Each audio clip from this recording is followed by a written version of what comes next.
seorang jurnalis ya mestinya menyampaikan fakta itu sesuai fakta gitu, menyampaikan berita itu sesuai fakta gitu loh. Jangan sesuatu yang dikarang menurut persepsinya dia. Jadi kayak media-media yang abal-abal gitu. Iya. Gitu. Makanya sebagai intelektual, sebagai jurnalis, kenapa kok menjadikan opini masyarakat yang meyakini Fufu Fafa itu Gibran sebagai kebenaran, padahal secara logis itu nggak bisa dibuktikan. Nggak gitu. bisa dibuktikan. Mestinya kan sebagai seorang intelektual nggak boleh dong menerima. Nggak boleh. Barang syubhat kalau dalam agama. Ini mungkin merepresentasikan kepentingan kelompok-kelompok tertentu. Betul. Iya. Ya, misalnya kepentingan anak abah, Anies, ya. Kan kita harus bercuriga dong, Iya. bahwa di belakang Forum Purnawirawan ada kekuatan-kekuatan tertentu.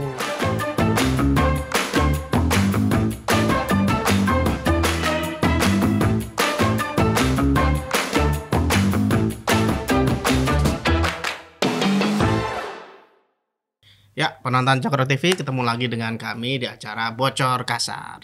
Saya Kajito Elkayani ditemani oleh Bang Ade Armando, juga Mas Warsa Tarsono alias MWT. Ya. Siap. Kami di sini ini sekarang ingin membahas sebuah podcast, Bang. Namanya Forum Keadilan TV.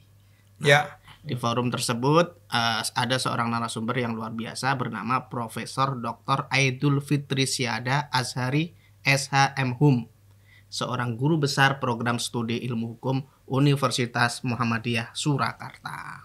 Dan pernah menjadi ketua KY KY, Komisi Yudisial ya, 2016-2018. Saya tambahkan satu hal nih. Forum Keadilan kan? Forum Keadilan itu TV. adalah sebuah channel yang memang anti Jokowi. Anti Jokowi. Anti Jokowi. Ya, jadi itu perlu kita pahami juga ya. Tapi dia mengatakan karena jurnalis, Bang. Ya, dia jurnalis anti Jokowi. Bukan kan jurnalis gak boleh anti-antian. Boleh. Oh boleh ya? Di Indonesia banyak. Banyak temannya ya. Itu jurnalis Indonesia. Jurnalis Indonesia itu sebetulnya di Amerika juga begitu, di mana-mana juga begitu. Oh iya. Cuman barangkali kalau di Indonesia tuh jelas banget kalau Anda nonton Forum Keadilan setiap hari gitu ya, setiap dia bikin podcast itu kentara banget, anti Jokowi, anti Gibran. Iya. Makanya di podcast yang saya saksikan ini juga judulnya juga ada spin, Bang. Judulnya itu Rasa Bersalah Mahkamah Konstitusi Kabulkan Syarat Umur Gibran Jadi Wapres. Rasa bersalah. Mahkamah Konstitusi kabulkan syarat umur Gibran jadi Wapres. Kenapa spin? Nah, itu kan nggak secara spesifik dinyatakan oleh Mahkamah Konstitusi sendiri atau oleh narasumber gitu loh. Jadi dari mana dia dapat judul ini? Nah, ini untuk lebih lengkap mungkin nanti Bang Ade bisa menjelaskan. Dapat dari mana? Dari Ya walaupun imajinasi. sih sebenarnya narasumbernya yaitu tadi berkesimpulan yang tadi karena ya nanti mungkin salah satunya dibicarakan tentang MK itu kemudian menganulir presidential threshold ya. Itu karena rasa bersalahnya terhadap putusan terkait. Jadi kira-kira kan gini ya. Ya, gimana, Bang? MK memutuskan ketika itu bahwa Gibran yang berusia di bawah 40 tahun Betul. itu boleh maju menjadi cawapres. Ya. Dianggap itu sebagai kesalahan. Dengan syarat bahwa tapi dia adalah orang yang pernah memenangkan ya pemilihan kepala daerah melalui pemilihan langsung. Ya. Itu kan keputusan Mahkamah Konstitusi. Ya. Jadi kira-kira judul ini mau bilang si MK tuh menyesal. Gitu kan? Saya nggak tahu ininya dari mana. Judulnya begitu, Bang. Iya. Tapi secara ya kita mau spesifik tidak mau mana? kesimpulannya kita kalau membaca judul ini adalah bahwa MK itu menyesal tuh bahwa dia pernah memutuskan bahwa Gibran boleh maju. Itu kan? Sebenarnya itu pernyataan narasumber yang bukan mewakili MK. Oh. Pernyataan itu adalah pernyataan dari si narasumbernya yang sebenarnya nggak bisa bukan MK ya. Bukan MK. Ya. Sumbernya bukan dari MK. Ini Forum Keadilan kita sarankan kalau bikin judul ya lebih jujur lah. Ya maksud saya gini, Forum Keadilan ini barangkali adalah anti Jokowi dan anti Gibran. Ya. Tapi jangan bahkan judul pun disesuaikan dengan kebencian dia terhadap Jokowi dan Gibran. Betul. Iya. kalau nggak ada penyesalan dari MK, jangan bilang di judul. Walaupun kita bisa bicarakan nih, kenapa dia akhirnya merasa bahwa MK menyesal. Ini pertama-tama buat penonton manapun tahu ya, bahwa itu sebetulnya tidak ada tuh. Penyesalan MK tuh nggak ada. Tapi bagaimana dia membangun frame-nya, narasinya. Ya harusnya kan kalaupun mau kayak gitu, tuliskan nama narasumber yang mau ngomong gitu. Tanda petik. Ya, atau kalau memang ternyata MK itu menyatakan penyesalan. Iya. Misalnya. Memang benar. Kalau memang benar nggak apa-apa. Ya. Tapi benar nggak ini? Itu pertanyaannya. Belum pernah ada pernyataan dari MK bahwa dia menyesal. Ya, nggak di dalam diskusi dia nih podcast ini, kan dia juga tidak mengutip gini nih. Saya udah wawancara para hakim MK, hakim itu menyesal kami itu. Ya ini emang akal-akalannya jurnalis di Indonesia nih. MK tuh forum keadilan menurut saya harus jujur lah, jangan begitu. Iya. Gimana, Bro Warsa? Kenapa kok seorang jurnalis itu kok ini gini sih, sepanjang wawancara itu dia selalu menggiring Pak Profesor ini untuk menjawab. Akhirnya profesornya karena integritas juga Bang. Ya nggak gitulah, masih ngindar-ngindar. Meskipun akhirnya juga terpojok karena digiring. Ini gimana menyikapi jurnalis? Ya jurnalis tersebut ini. Ya sebenarnya sama tadi kata Bang Ade, bahwa seorang jurnalis ya mestinya menyampaikan fakta itu sesuai fakta gitu, menyampaikan berita itu sesuai fakta gitu loh, jangan sesuatu yang dikarang menurut persepsinya dia gitu. Iya. Ya, jadi itunya harus begitu. Kalaupun kita pro yang mana, ya kita jangan itu tadi, kita jangan misleading gitu ketika menyampaikan atau mewartakan sesuatu gitu loh. Ini apalagi di judul gitu kan. Jadi kayak media-media yang abal-abal gitu gitu loh. Jangan-jangan forum keadilan ini abal-abal. Seharusnya sih enggak. Forum keadilan kita kenalkan dulu. Iya. Adalah media ketika era media cetaknya. Majalah Forum ya kalau salah. Bukan. Ya majalah Forum. Kan forum keadilan itu. Iya. Forum keadilan itu cukup terpandang lah, cukup punya reputasi. Pak Karni Ilyas di masa lalu. Masa lalu ininya. Tapi kayaknya sekarang sih udah nggak ada Karni-Karninya ya. Ya nggak, jangan gitulah. Saya mau bilang begini, kita di Cokro ini juga berpihak kan? Ya. Berpihak pada Pak Jokowi. Tapi kan kita nggak mungkin bohong lah, mengatakan misalnya apa? Jokowi adalah presiden terbaik. Kan kita paling bisa bilang bahwa itu menurut saya, bukan menurut Mahkamah Konstitusi. Nggak pinjem nama. Nggak pinjem nama, ya. Tapi kita jadi kelamaan nih ngomongin ini. Mungkin kita masuk ke topik isunya. Iya. Percakapan mereka ini. Iya, berkaitan dengan Mahkamah Konstitusi tadi Bang, isu pertama yang diangkat dalam podcast tersebut adalah soal pelanggaran kode etik yang dilakukan oleh MK. Kemudian dilanjutkan pelanggaran etik juga oleh KPU menurut Narsum tadi. Nah, ini menurut Bang Ade gimana? Kan itu sebenarnya sesuatu yang sudah selesai dan tidak mengganggu terbitnya keputusan KPU itu, tapi kok masih dipersoalkan terus, gimana itu? Saya rasa sebenarnya yang sedang dikejar oleh si Forum Keadilan adalah kesimpulan bahwa memang benar ya. Pak lagi Gibran. Iya, kan Pak Wapres memang. Ya Pak Wapres. Mas Wapres. Itu harus dimakzulkan. Karena adanya pelanggaran kan. Iya. Ya. Saya lupa nih ya, kalau tidak salah ada 4 hal yang katanya dimungkinkan untuk. Ya, ada. Apa aja tuh ya? Ada 2 hal besar. Pertama, presiden atau wapres nggak mampu. Yang kedua, masalah hukum. Yang pertama itu melanggar hukum berat. Yang kedua, mengkhianati negara, spionase dan seterusnya gitu loh. Yang ketiga, korupsi. Yang keempat, perbuatan tercela. Oke. Sekarang kita mulai dari jadi nggak gampang nih ya penonton, bagi siapapun untuk bisa menurunkan presiden dan wakil presiden. Harus ada alasan. Nggak bisa karena saya nggak suka sama kamu. Saya nggak suka, kamu harus turun. Sebagai pembanding, saya sekedar ingin membantu masyarakat memahami dengan membandingkan dengan apa yang terjadi pada saat dulu Gus Dur diturunkan.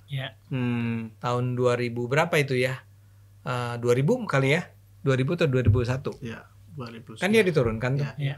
Dia diturunkan oleh keputusan MPR. Ya. Ya. Tapi ketika itu ingat loh, Gus Dur itu diturunkan gara-gara sebelumnya Ya. itu menyatakan mengeluarkan maklumat Hmm. DPR harus dibubarkan, Iya.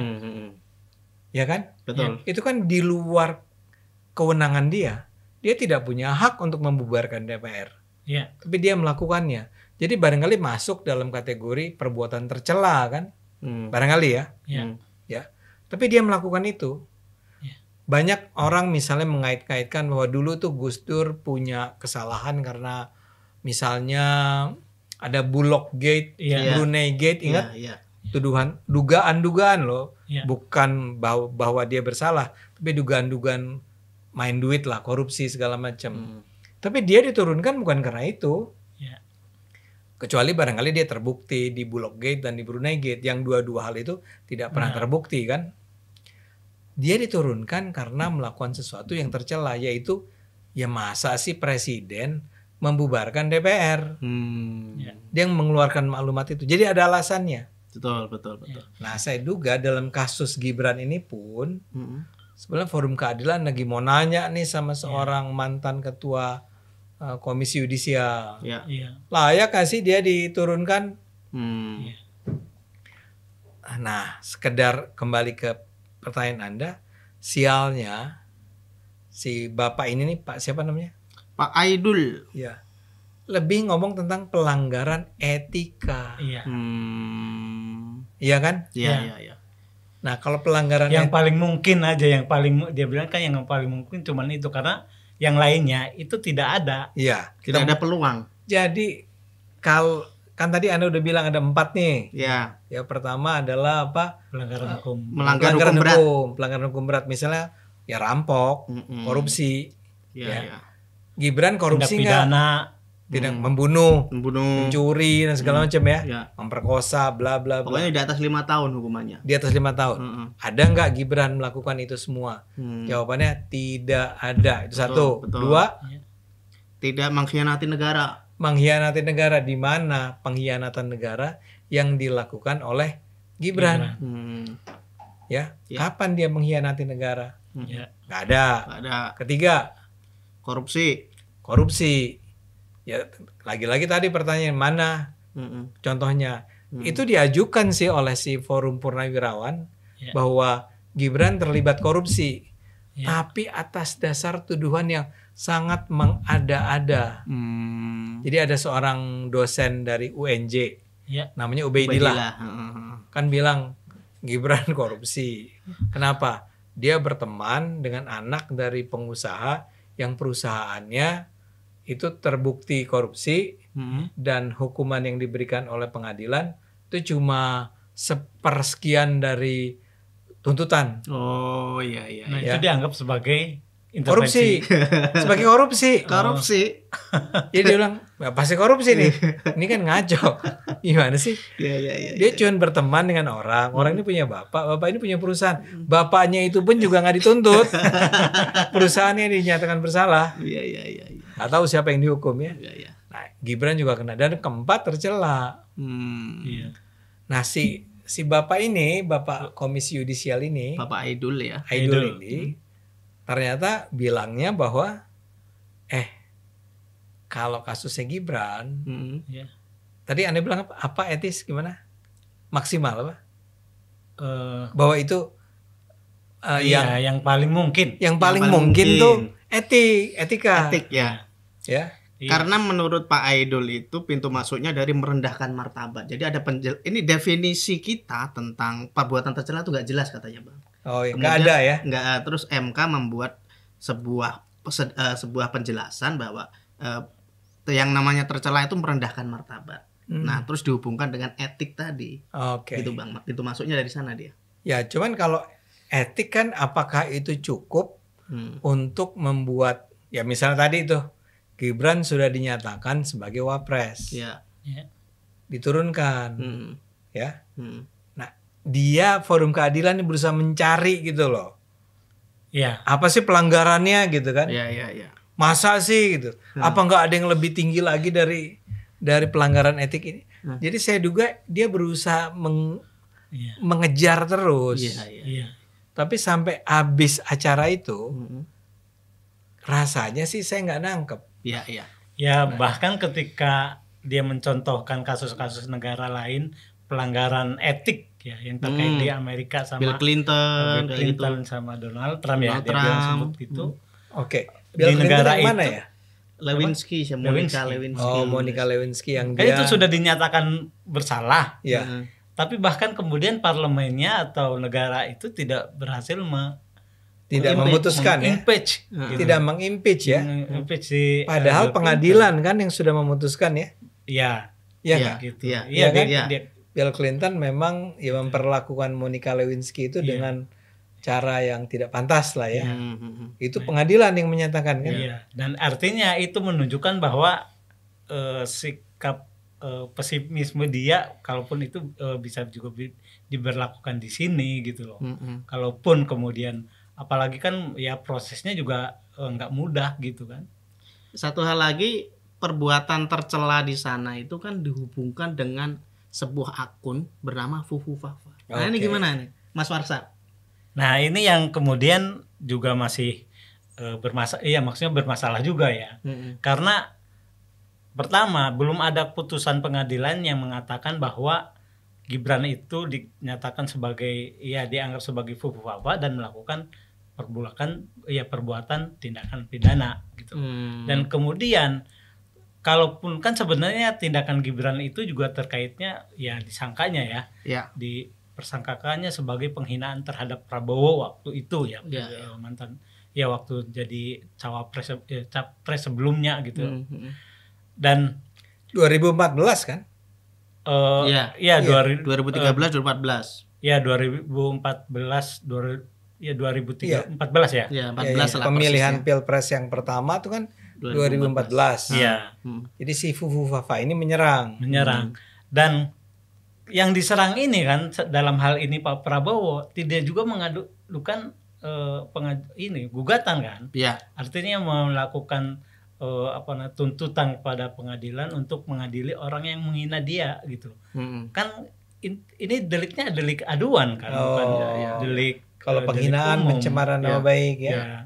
Ya itu kan delik aduan ya. Kalau tidak dipermasalahkan ya berarti kan tidak ini. Ya kembali kalaupun ia yang melakukannya itu kan ketika tidak tidak diadukan oleh orang yang Merasa dirugikan. itu kan jadi etik gitu. Ininya etik gitu. Ya terkait Fufu Fafa itu Bang, Pak Aidul itu menganggap bahwa perbuatan seseorang baik di masa lalu atau setelah dia menjabat sebagai presiden atau wapres itu bisa digugat sebagai perbuatan tercela. Ini kan sesuatu yang absurd menurut saya. Apalagi tindakannya itu sesuatu yang dilakukan oleh mayoritas bangsa Indonesia. Kalau di medsos itu kan taruhlah itu Gibran ya, taruhlah ya. Maki-maki saya juga pernah dulu maki-maki orang bodoh, goblok dan sebagainya. Terus banyak hal lah. Nah, ini kenapa kok Pak Aidul bisa mengaitkan akun anonim yang gak jelas ini sebagai Gibran kemudian menjustifikasi bahwa itu bisa pintu masuk perbuatan tercela. Itu gimana Bang? Enggak, saya rasa ini memang ya saya menonton juga wawancaranya ya. Kan terkesan sekali yang tadi saya katakan. Orang Forum Keadilan ini memang ingin sekali memaksakan agar Pak Aidul itu sampai menyatakan kan ini kan harus minjem omongan seorang tokoh. Kalau cuma Forum Keadilan yang ngomong, orang akan bilang siapa lu ya. Jadi harus datang dari Aidul. Jadi kelihatan pertanyaannya itu begini. Apa istilah penistaan ya? Tindakan tercela. Perbuatan tercela itu harus yang dilakukan sekarang atau juga di masa-masa lalu. Ya. Ya Pak Aidul harus jujur dong menjawab. Ya bisa di masa lalu. Nggak ada ketetapan yang mengatakan itu harus sesuatu yang terjadi pada tahun 2024 atau 2023 kan. Kalau kita tanya lebih lanjut, seberapa masa lalu? Kalau ketika dia masih SMA, itu misalnya gitu ya. ya dia juga nggak bisa jawab. Tapi kalau ditanya apakah itu hanya menyangkut sesuatu yang dia lakukan di masa ini, jelas enggak. Makanya dia mengatakan bisa di masa lalu. Ya. Dan ketika itulah masuk sebetulnya si pewawancara ini berusaha bertanya, kalau gitu kasus Fufu Fafa masih bisa dipakai enggak? Iya. Iya kan? Karena itu 10 tahun yang lalu. Yang buat kita agak menggelikan. Yang seperti Anda bilang. Itu pertarungan lagi ketika itu tuh 2014. Itu kotor banget emang. Saya lupa Fufu Fafa tuh ngomong apa sih sebenarnya. Ada apa yang sedemikian kurang ajarnya. Sehingga dirasakan bahwa itu cukup kuat untuk menjadi bukti bahwa Fufu Fafa itu melakukan tindakan yang tercela. Ya, dan kalau itu adalah Gibran, maka Gibran lah yang tercela. Ya, saya duga sih memang seperti Anda bilang, ini soal maki-maki era 2014, ya, nggak tahu dia bilang tolol, bodoh atau apa. Pokoknya merendahkan Prabowo sebagai seorang capres gitulah intinya. Betul, ketika itu. Ya. Kalau cuman itu, ya Anda aja yang melakukan. Saya mungkin melakukannya loh. Iya. Itu kan era di mana saya masih berseberangan dengan Pak Prabowo. Memang saya nggak mungkin ngomong tuh sampai kotor atau porno atau jorok atau mesum. Kalau itu pasti enggak lah ya. Tapi kalau merendahkan sih bisa aja dong.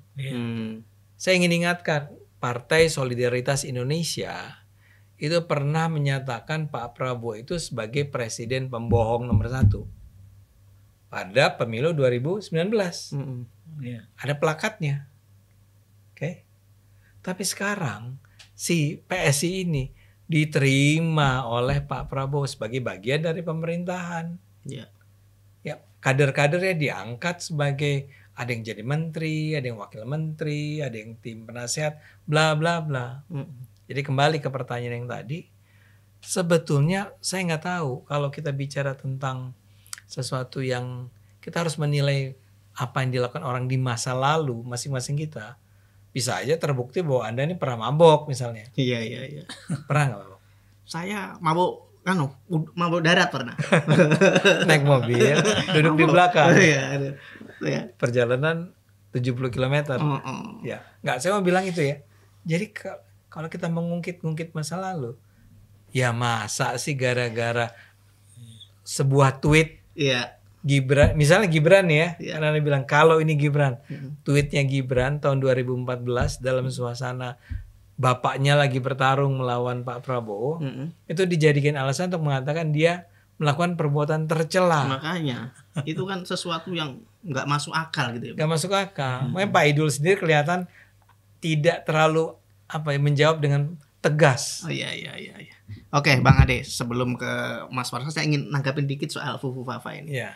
Jadi idealnya kan gini kalau menurut saya ya, kalau pernyataan di forum keadilan itu jadikan standar perbuatan tercela di Indonesia, maka yang bisa jadi presiden dan wapres itu hanya nabi, Bang. Hanya nabi. Karena ya nggak pernah maki orang, nggak pernah, ya hanya nabi. Kalau semua orang kan pernah kan, maki-maki tetangganya, parkir di depan pintu, yang punya mata nggak misalnya, atau ngatain babi dan seterusnya misalnya. Saya nggak pernah. Nggak pernah. Saya pernah lihat di medsos ada gitu kan. Nah, hal-hal seperti ini kan kita perlu standar yang secara umum harus disebut sebagai perbuatan tercela. Kalau di Amerika kata Pak Edul itu memang ada standar, Bang, perbuatan melanggar hukum yang ancamannya di bawah 1 tahun.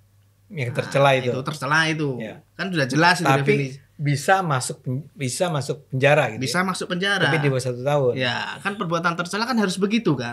Ada perbuatan bukan hanya etik, ada perbuatan yang secara hukum tuh sebenarnya juga melanggar hukum gitu loh. Kalau soal etik itu kan pada akhirnya akan kembali ke masing-masing orang juga. Ada orang yang mengatakan misalnya kata makian bajingan bagi sebagian orang itu tercela. Bagi seniman, bagi sastrawan loh, itu bahasa gaul aja itu. Jadi akhirnya kan sesuatu yang sangat diperdebatkan dan seterusnya. Makanya untuk membuat sebuah definisi sebagai seorang ahli hukum, perbuatan tercela itu harus jelas, harus tegas, bukan sesuatu yang sumir yang dipaksakan sebagaimana yang ada di forum keadilan tersebut. Oke. Dan satu hal yang juga nggak adil dari forum keadilannya adalah mereka. Forum keadilan nggak adil. Forum keadilan nggak adil. Dia berusaha membangun di kepala kita. Heeh. Dan barangkali kita juga secara tidak sengaja Ya. jadinya memakan apa yang dia katakan. Hmm. Seolah-olah memang Gibran itu penulis Fufu Fafa itu. Memaksakan Iya. opini. Iya. Ya, Padahal belum ada putusan. nggak harus keputusan. Oke. Saya tanya deh, pernah nggak Anda membaca siapapun gitu atau pernyataan siapa yang menunjukkan ini loh bukti bahwa Hmm. Fufu Fafa itu adalah Gibran? Hmm. Ya ada sih yang berusaha mencoba-coba mencari ini kan Benang merah. Roy Suryo Roy Suryo 99. 99. Ya Roy Suryo sekarang aja setelah sekian lama dia yakin bahwa ijazahnya Pak Jokowi itu palsu aja sekarang mulai harus menerima kenyataan bahwa itu adalah benar kan. Iya, iya, iya. Jadi kita nggak bisa pakai, maksud saya gitu ya. Iya. Ucapan Roy Suryo itu nggak usah dipakai. Dulu pun dia pernah ada seorang bintang kecantikan lah ya, apakah Miss apa gitu ya. Itu beredar ada fotonya yang Yang asusila itu. asusila, telanjang atau berhubungan ya. Ya. Terus dia diminta untuk menanggapi itu. Kan dia katanya ahli Telematika. telematika. Dengan yakinnya Pak Suryo itu, Roy itu menyatakan bahwa oh ini otentik, ini emang dia nih. Ternyata Ternyata terbukti ada yang ngasih tahu enggak itu video orang Thailand, ya itu waria. Nggak, saya mau bilang dengan contoh bodoh ini, saya ingin mengatakan bahwa ya sudahlah kita nggak usah percaya Roy Suryo itu ya. Dia emang bisa mengarang bebas. Ya. Nah kembali tadi ke bukti itu nggak ada bukti bahwa itu adalah dari Gibran. Gibran kan ketika ditanya cuma menjawab ya tanya aja dong sama yang bikin ya. Sementara orang berspekulasi dengan menggunakan dulu pernah ada sebuah email yang bla bla bla bla, tapi nggak ada sama sekali. Nggak usah ke pengadilan deh. Di antara kita aja. Secara logis saja. Secara logis saja ada orang yang bisa mengatakan ini pasti adalah Gibran. Ini kecuali Roy Suryo ya. Ini pasti adalah Gibran. Nggak ada. Tapi ini dibicarakan kemarin itu dalam podcast mereka itu as if seolah-olah ini udah pasti ini Gibran. Jadi pertanyaan jadi apa yang dilakukan Gibran di masa lalu masuk nggak sih di dalam kategori apa tadi bukan nista perbuatan tercela? Ya masuk dong. Tapi kan asumsinya Gibrannya salah. Ini kan belum tentu Gibran. Tapi ya begitu kebohongan itu diulang-ulang. Saya selalu mengatakan kebohongan yang hanya diucapkan satu kali itu berhenti sebagai kebohongan. Dan mereka percaya bahwa opini yang berkembang itu sebuah kebenaran. Kalau kebohongan berulang-ulang, dia terima sebagai kebenaran. Padahal opini kan dikonstruksi juga. Dan itu bukan Jelas. kebenaran. Ini contoh terbaik tentang bagaimana orang mengkonstruksi realita. Makanya sebagai intelektual, sebagai jurnalis, kenapa kok menjadikan opini masyarakat yang meyakini Fufu Fafa itu Gibran sebagai kebenaran, padahal secara logis itu nggak bisa dibuktikan. Nggak gitu. bisa dibuktikan. Mestinya kan sebagai seorang intelektual nggak boleh dong menerima Nggak boleh. barang syubhat kalau dalam agama. Ya dia bisa bilang nih, ini seandainya nih Pak, seandainya nih ternyata nanti terbukti bahwa sebetulnya yang membuat Fufu Fafa itu adalah Gibran. Ini masih bisa nggak dimasukkan dalam kategori melakukan tindakan tercela? Ya. Kan adil begitu kan? Ya. Dan si Pak siapa Aidul bisa bilang ya marilah kita nggak bicara tentang seandainya, kita bicara yang fakta aja. Ya, harusnya gitu dong. Dia kan ahli hukum. Harusnya gitu lah. Kalau seandainya Jadi sastrawan aja. bagaimana kalau yang buat sebenarnya Pak Jokowi? Oke, Bang Ade. Terkait soal gerakan impeachment itu, di situ juga ditanyakan soal gerakan Purnawirawan, gitu ya. Itu yang menjadi salah satu salah satu poin penting dalam podcast tersebut. Sebuah langkah nyata yang dilakukan bukan hanya di medsos ya, ditempuh oleh seorang purnawirawan, seorang dulunya tentara, dan mereka juga katanya memiliki basis analisis dari intelijen dan seterusnya, banyak hal lah yang diucapkan oleh Pak Aidul ini. Nah di sana si hostnya itu membuat pertanyaan, ini apa gerakan Purnawirawan ini kira-kira berdampak enggak? Dan dia menyebutkan bahwa ini bukan sebuah perbuatan yang bisa dianggap sepele, bukan perbuatan yang bisa dianggap sebagai sebelah mata, karena menurut dia para elit politik itu memberikan ruang untuk mereka untuk bergerak. Itu bukti bahwa mereka mendukung gerakan ini. Gimana Mas Warsa? Ya saya waktu dengar dia mengucapkan itu sebenarnya agak ketawa juga sih. Karena kenapa ya? Ya ketawa lah. Karena kan gini, kalau saya searching lah sebelumnya, saya searching kan tentang reaksi DPR terhadap surat yang diajukan Purnawirawan, gitu kan. Apa namanya? Iya, terhadap usulan pemakzulan Gibran itu ya. Ya. Nah dari pernyataan-pernyataan anggota DPR yang sampai yang ada di media, itu hanya satu orang yang saya baca. Apa namanya yang dari PDI itu Marbun. Oh iya.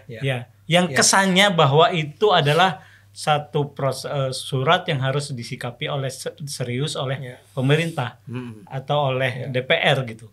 Hanya satu orang itu. Iya. Dan itu PDIP dan itu pun udah berhenti di situ gitu. Tidak ada artinya, tidak ada usulan tindakan lain yang harus dilakukan DPR dan lain sebagainya. Sementara anggota-anggota DPR yang lain, bahkan dari PDIP yang lain, maksudnya PDIP tapi orang yang lain dalam hal ini Bambang Pacul, bahwa ya maksudnya memang katanya itu surat yang masuk ke DPR akan dibicarakan, tapi itu akan diseleksi dulu oleh Setjen gitu, oleh perlu atau tidak, penting atau enggak gitu. Dan katanya Setjen itu akan mengutamakan dulu surat-surat yang datang dari lembaga-lembaga resmi. Gitu loh. Kan dia bilang begitu, utamakan dulu. Kalau yang dari lembaga resmi bukan. Dalam hal ini Forum Purnawirawan TNI itu bukan lembaga resmi. Walaupun dia bilang maksudnya di berita itu ketika ditanya apakah Purnawirawan lembaga resmi atau enggak, dia nggak jawab. Cuman kalau dilihat dari dari narasinya ya, lembaga resmi itu adalah lembaga pemerintah dan kenegaraan ya, apakah itu kementerian atau ini bahkan saya lupa persisnya siapa ya. Apakah Menteri Pertahanan itu siapa yang bilang bahwa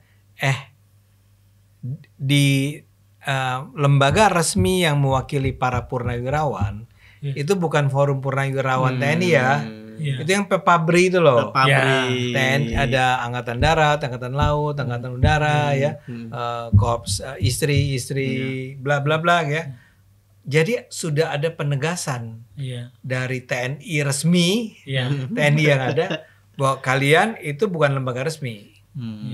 Jadi kalau sekarang itu Bambang Pacul yang bilang tadi. Iya. Ya, kalau Bambang Pacul bilang harus lembaga resmi ya. Diutamakan lembaga resmi. Itu maksudnya kalaupun kalian akan kami seleksi, mungkin nanti ya belakangan. Terus gimana Bang soal bahwa Forum Purnawirawan itu tidak bisa dianggap sepele kata Pak Aidul? Ini logis nggak bahwa mereka tidak dianggap sepele? Padahal Pak Tri Sutrisno aja udah nggak ikut lagi sekarang. Nih gimana Bang?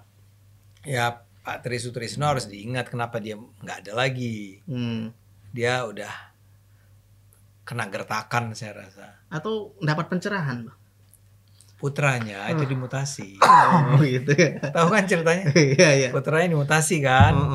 Dari kayak komando wilayah dipindahin jadi staff.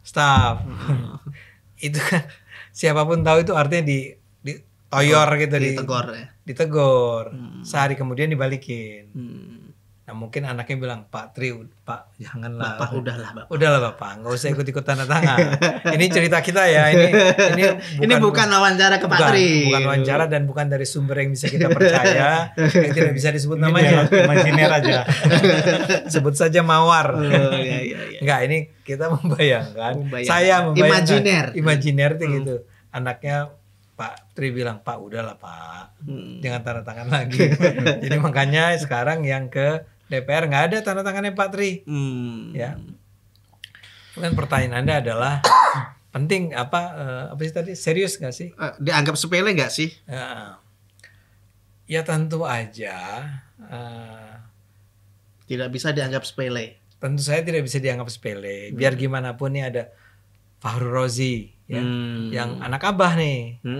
Kan maksudnya adalah kalau saya akan mengatakan ini mungkin merepresentasikan kepentingan kelompok-kelompok tertentu. Betul. Iya. Ya, misalnya kepentingan anak abah, Anies. Ya. Kan kita harus bercuriga dong. Iya. Bahwa di belakang Forum Purnawirawan ada kekuatan-kekuatan tertentu yang sedang berusaha melakukan delegitimasi. Jadi jangan dianggap sepelenya. Kalau buat saya nggak selalu harus diartikan bahwa dianggap angin aja lah, enggak. Perlu dilihat siapa nih sebetulnya, ya. Tapi kalau pertanyaannya adalah kalau Pak Aidun ya, Pak Aidul itu ditanya, mungkinkah ini berujung pada pemakzulan? Jadi sepele nggak sepele itu ujungnya tadi. Kalau itu pertanyaannya sepele dalam artian itu, saya duga sih Pak Aidul akan bilang kayaknya sih susah. Dan itu terus digiring Pak. Gua tuh not go. Itu terus berumah gitu ya? Iya, digiring sama hostnya. Bayangin Anda jadi tamu nih, ditanya begitu, ya go lah. Enggak, kan Anda bilang tadi kan, misalnya ini diajukan, ya. Terus Anda tanya nih, emang kira-kira ada fraksi DPR yang akan dukung? Mungkin ada satu, namanya PDIP. Itu pun Anda bilang ternyata PDIP nggak satu juga. Nggak satu suara. Nggak satu suara. Ada lagi sebenarnya yang senior PDIP yang ngomong bahwa masalah negara ini banyak gitu. Itu bukan hal yang penting. Ada juga. Ada juga PDIP juga. PDIP juga. Anda ingat siapa yang ngomong? Yang Said apa? Oh iya. Oh si Abdullah ya. Abdullah Said. Ya lupa saya namanya. Iya. Ya mungkin dia ya. Mungkin dia.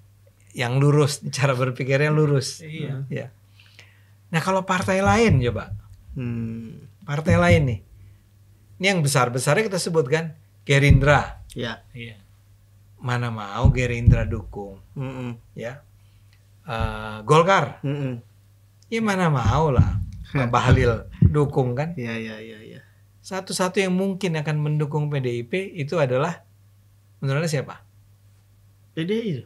Nggak, selain PDIP didukung oleh siapa? Oh, PDIP didukung oleh PKS, mungkin nggak? Oh, PKS sudah menjadi teman. Oh, teman. Sekarang teman. dia nggak punya masalah. Oh, Ya, satu-satu yang mungkin ya. Yang mungkin. Saya ulang kayak tadi Pak Aidul bilang kan, yang paling mungkin ya. itu Demokrat. Oh, Demokrat. Demokrat nggak Bang? Nggak juga. Nggak juga. Kalau dari pernyataan salah satu anggota DPR-nya ya terkait itu nggak juga. Nggak juga.